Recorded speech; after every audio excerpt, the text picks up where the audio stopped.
बात करेंगे। फरूख हबीब साहब, पाकिस्तान तहरीक इंसाफ जो इस बात पर गौर कर रही थी कौमी असम्बली पे वापस जाने की, अब ये खबर सामने आई है कि पीटीआई की 35 अरकान कौमी असम्बली है जिन्हें डी नोटिफाई किया गया है।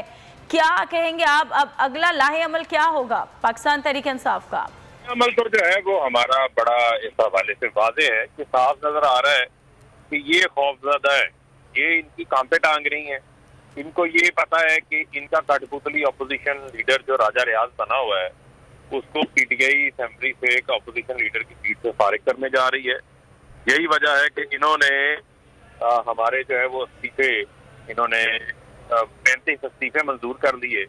तो अब स्पीकर से ये कहा जाना चाहिए कि वो मंतक कहाँ गई जो वो पेश करते थे कि हर रुकने असेंबली खुद पेश होकर आकर अपने इस्तीफों की इनफरादी तौर के ऊपर तस्दीक करे। तो ये तो पिक एंड चूज है जो कि बायसनेस की बुनियाद के ऊपर है, और जिस तरीके से इनको अपनी पॉलिटिकल तौर के ऊपर जो सूट करता है वो ये करते हैं। जब इन्हें सूट नहीं करता तब ये इस्तीफे कबूल जो है वो नहीं करते। तो ये नजर आ रहा है कि ये किस किस्म की पाकिस्तान के अंदर जमहूरियत चल रही है, किस तरीके से कानून और आइन की जो है वो धज्जियां उड़ाई जा रही हैं। और इलेक्शन कमीशन ने जिस सेम डेट के ऊपर स्पीकर इस्तीफे मंजूर कर रहा है, सेम डेट के ऊपर साथ ही अगले लम्हे इलेक्शन कमीशन डी नोटिफाई कर रहा है।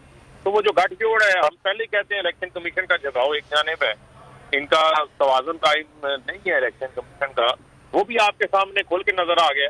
लेकिन कोई बात नहीं, फिर भी जो है वो अपोजिशन लीडर जो बने हुए हैं सो कॉल्ड हाइब्रिड राजा रियाज, वो नहीं रहेंगे, उनको हमने फारिग करना ही करना। अच्छा, अब पाकिस्तान तहरीक इंसाफ किन ऑप्शंस पर गौर करेगी? देखें, ऑप्शंस तो हमारे पास, मैंने आपको पहले कहा, अब भी हमारे ऐसे अराकीन हैं जो कि वहाँ पर चला है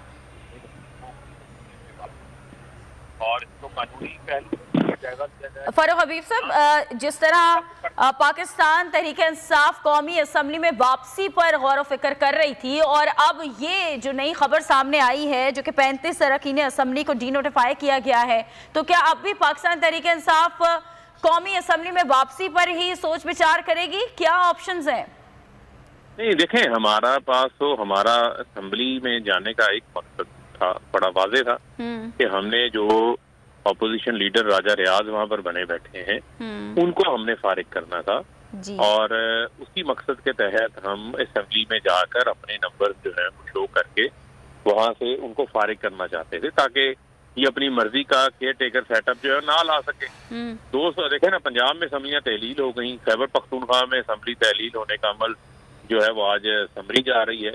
इसी के साथ साथ हम ये देख रहे थे कि यहाँ पर अगर अपोजिशन लीडर नीचे बैठे रहते हैं तो ये तो फिर वही गठजोड़ हो रहा है, फ्रेंडली अपोजिशन हो रही थी और अपनी मर्जी के सारे फैसले कर रहे थे। उसको चैलेंज जब इनको खतरा पेश आया तो अब इन्होंने ये काम शुरू कर दी। ठीक है, चले, इन्होंने तो ये कर दिया, अब आप लोग क्या करेंगे जानना ये चाह रहे हैं।